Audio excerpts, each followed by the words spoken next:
Mbali na Taifa Stars kuendelea kushangaza ulimwengu kunako fainali za AFCON huko nchini Morocco, yupo huyu shabiki kutoka kule Demokrasia ya Kongo, Michael Kuka Mbolandinga, shabiki wa timu ya taifa ya Jamhuri ya Kidemokrasia ya Kongo DRC, amekuwa kivutio katika finali za AFCON 2025 kutokana na staili yake anayoonyesha uwanjani. Mbolandinga amekuwa akivutio AFCON kwa staili yake uwanjani, ambapo husimama dakika zipatazo 90 bila kusogea wala kutabasamu, akiinua mkono mmoja juu kuiga sanamu maarufu ya shujaa wa uhuru wa nchi hiyo Patrice Lumumba.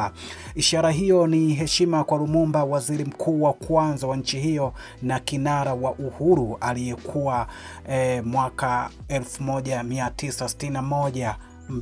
Mbolandinga amekuwa akifanya hivyo katika mechi za makundi dhidi ya Senegal, Benini, Botswana, hatua iliyogeuka kuwa alama yake ya kipekee ya kuisupport Leopards, timu ya taifa ya Demokrasia ya Kongo. Kwa kweli ameonekana kwa kivutio sana huko nchini Morocco kwa aina yake hiyo ya ushangiliaji, na wakati akionyesha kwamba kuigiza sanamu hilo maarufu kabisa kutoka kule nchini Kongo la waziri mkuu wa kwanza wa Jamhuri ya Demokrasia ya Kongo ya mwaka 1961, umati umeonekana ukimshangilia sana.